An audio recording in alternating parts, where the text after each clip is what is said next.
Okay, welcome back to the channel, guys. The long-awaited return of the CRX, our little project CRX, as you can see. It is behind me here. So yeah, let's get straight into it. Let's talk about what's been done, picking up from the last episode, which was a long time ago. We finally got round to committing some time and some money into this project, and with a view to try and get it on the track this year, 2020. So we'd like to see it do some turn a wheel in anger, if you like. So yeah, let's get straight into it. We're going to get underneath it and have a look, because I don't believe on the last video we actually showed everything fitted up to the car. Might have shown a couple of shots, but on the front we now have just mocked up at the moment, but the traction bar, as you can see. You can also see all the powder coated parts, subframe, lower arms, stuff like that, suspension forks. Everything's been poly bushed all around. The steering rack is coming back out again for a refurb, and we're also putting a coif. They make a quick rack for this, so a new rack and pinion going in that, new bushings as well, and we'll give it a bit of an overhaul, some new boots, give it a clean up, possibly powder coat that as well. So here you can see our adjustable DME toe links there, poly bushing again, obviously everything powder coated, and as per the last video you can see we've got the braided brake lines in, the external reservoir, BC Racing coilovers, white line anti-roll bar, and that's it for the underneath. So let's take a look upstairs.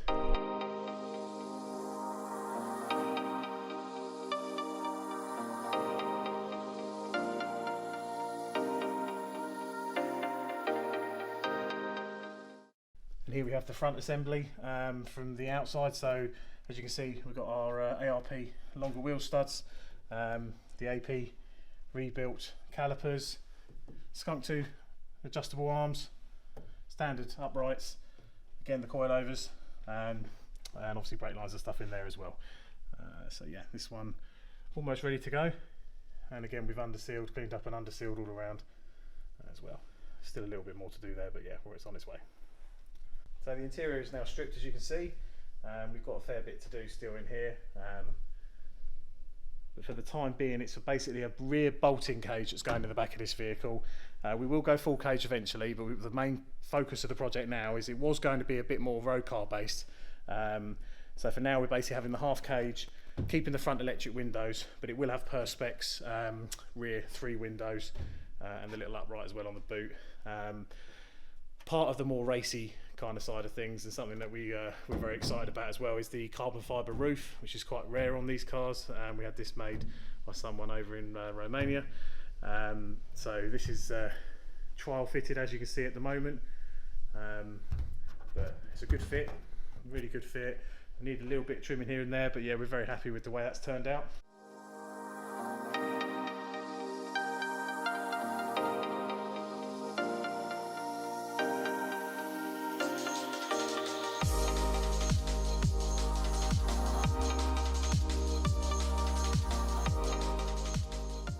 So here we have a little selection of the parts that, it's not everything, but it's most of the stuff, the key parts if you like, they're going to be fitted on this little refresh we're going to do.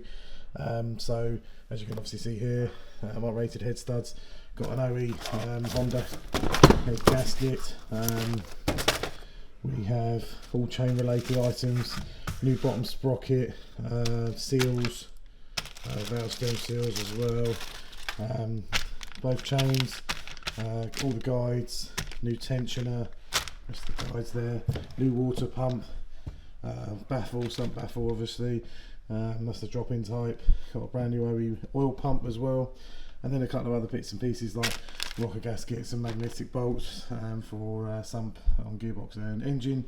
2 different options on the thermostat, got an OE thermostat at the back here, and also we've got this K-tuned one, which to be honest we'll probably use because of positioning of the rad with the Crx-K swap, which will make it easier because this is able to rotate, as you can see now. So I'm trying to hold the camera and to show you there.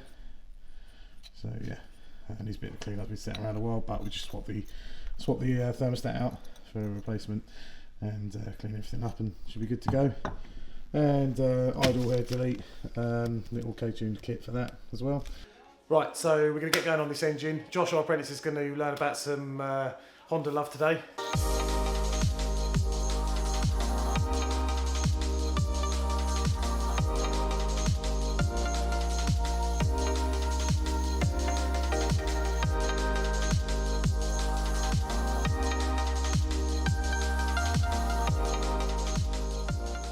Okay, so we are now inlet manifold free, water pump is off, and the assembly, some of the pulley assembly as well. So Josh is now just going to pull the plugs out. This engine hasn't been turned over for quite a while actually. I've neglected to turn it over for a while, so we might just drop a little lubricant down the bores there before we crank it over and leave that in there for an hour. But yeah, then we'll crack on with starting to think about getting the cylinder head off.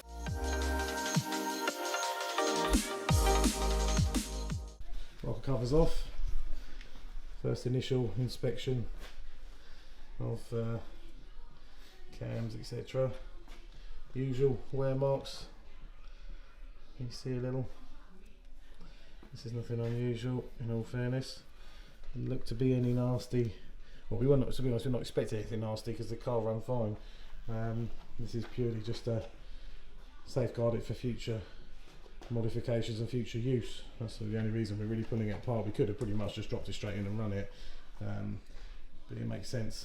We had a water pump failure a little while ago and it did run a little hot, so that's one of the reasons I want to take the head off. But also it's to for Josh to, because he's not worked on a K20 before, it's a good chance for him to familiarise himself with it as well on this very popular platform.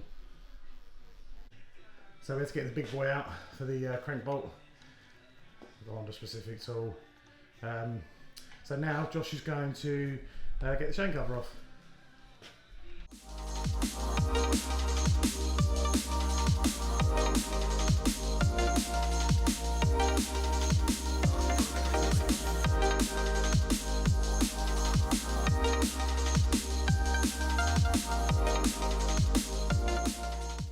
So we've just rotated the engine, everything's perfect, it's really smooth, which is lovely, because it has been probably over a year since we even turned it.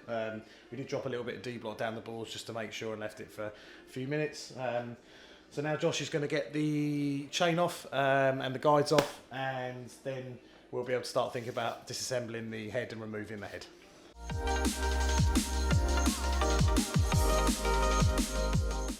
So Josh is now loosening off the carriers.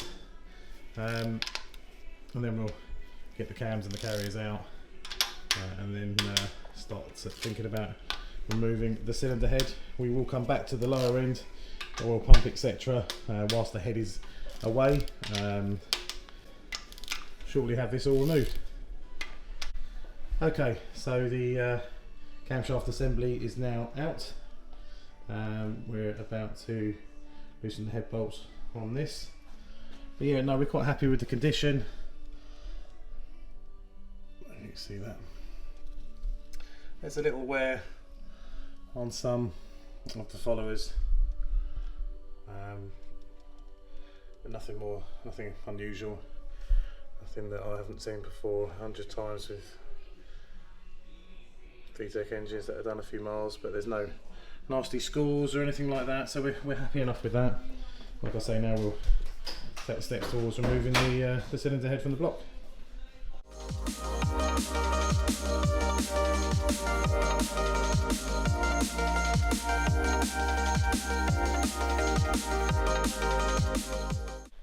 So Josh has cleaned up the block face, as you can see now, giving it a quick going over. If you guys can see as well the condition in the bores. Yeah, we've inspected everything, all seems tickety-boo. So the head now will just get a quick wipe down, and Josh is going to install the ARP head studs.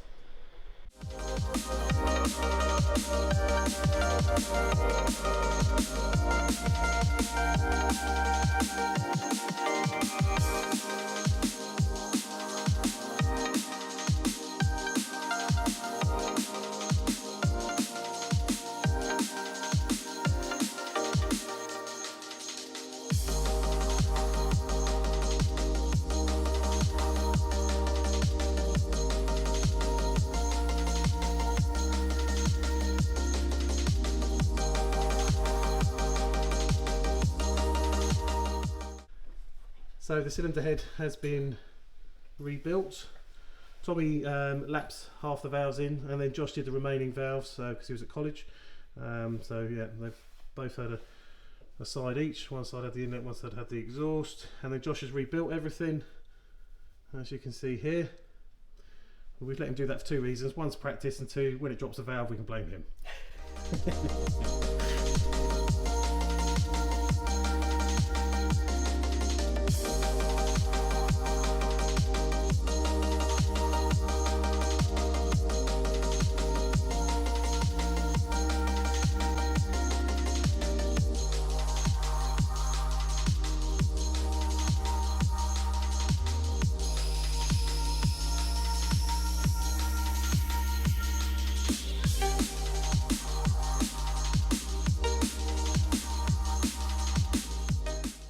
So you join us, unfortunately the battery ran out, guys, so apologies for that. So you join us here, partial way through assembly, reassembly, cams, carriers, etc.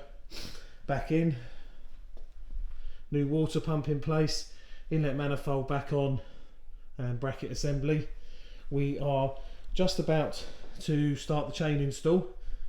However, this will be Josh's first cam chain install, so I'm going to pretty much let him do the whole thing front to back. So just to make things a little easier and to do the correct way really, got the proper cam locking tool in place to help Josh get the alignment correct, which helps hold the cam shafts in place when it comes to alignment. So now he's going to assemble the cam chain.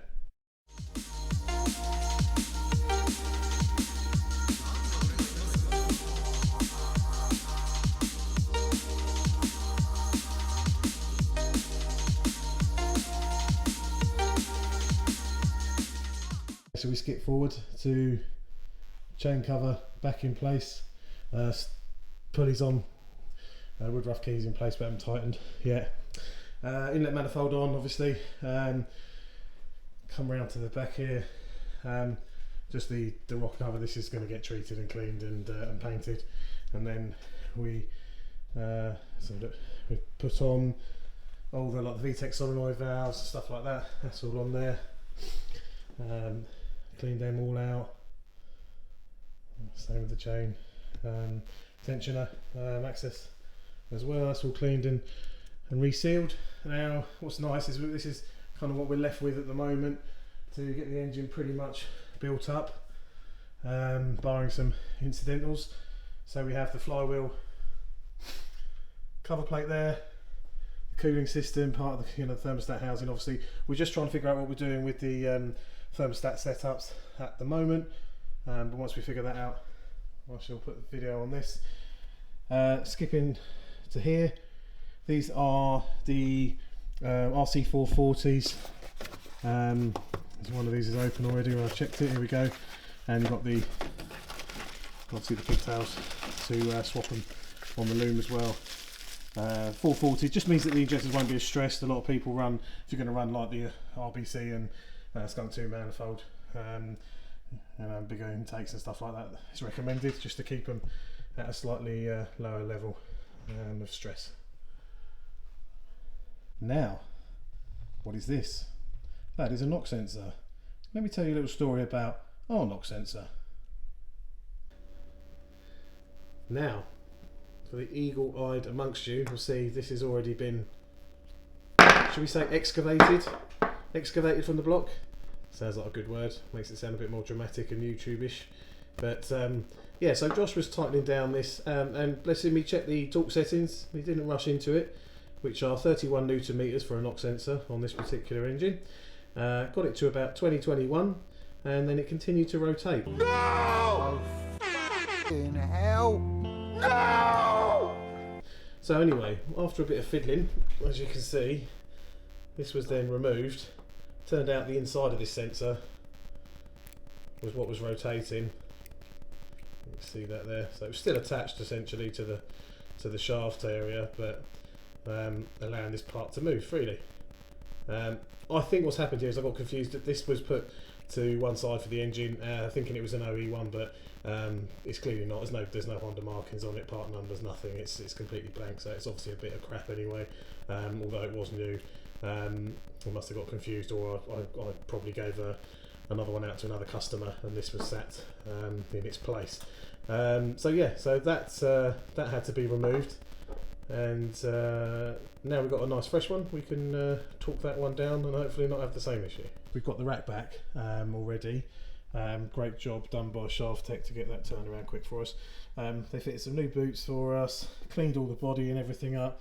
It's obviously now got the Quaif quick rack internals.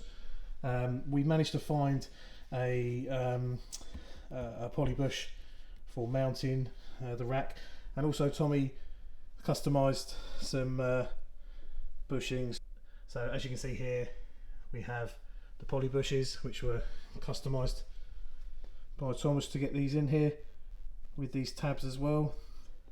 So yeah, that is now officially a quick rack and it can go back in the car.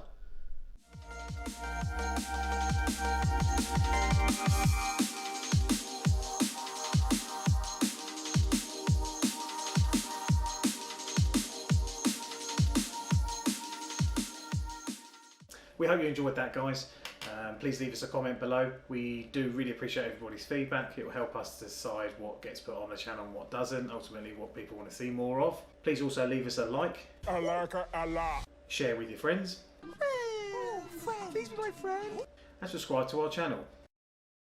Don't forget, if you want to know about any future uploads, you can hit the bell button to be notified.